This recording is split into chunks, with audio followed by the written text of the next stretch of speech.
Next tonight, the last frontline combat unit from the East Midlands is now out of the war in Afghanistan. More than 400 soldiers have today been awarded military medals for their service during an emotional parade ground ceremony. The Royal Anglians 2nd Battalion were the first fighting contingent of East Midlands troops to go to Helmand, and they're the last ones out.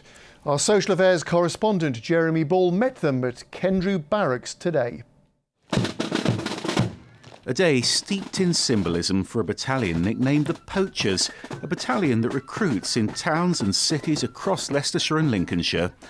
Today, 441 Royal Anglians received their Afghanistan campaign medals.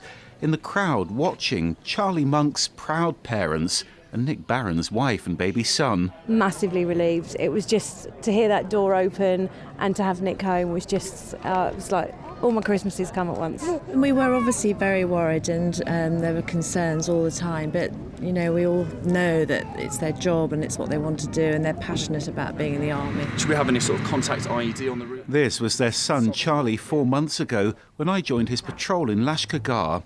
A 25-year-old lieutenant leading a team through streets where they knew they were targets for Taliban suicide bombers.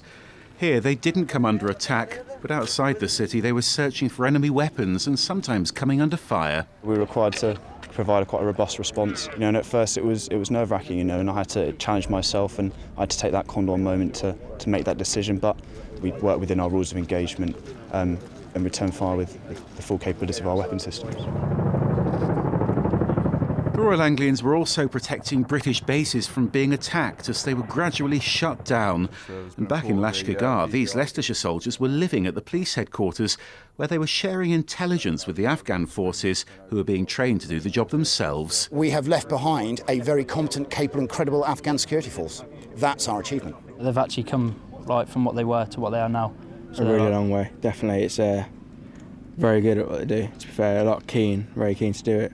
Welcome to our crib. This was home for Gavin Freeman, an old ramshackle Russian-built block that the Anglians nicknamed the Crack House. As their base wound down, the cookhouse closed, and that meant living on these boil-in-the-bag ration packs. But for Gavin, the hardest part was being away from his wife and children. Well, it's always great to be back. The girls running up, big cuddles, tears, as always, and then, back to family life and spending some quality family time. The Royal Anglians were some of the first British soldiers to deploy to Afghanistan, and they're this region's last frontline regiment to come home. For hundreds of families across the East Midlands, it's the end of a long, difficult war. Jeremy Ball, BBC East Midlands Today, Rutland.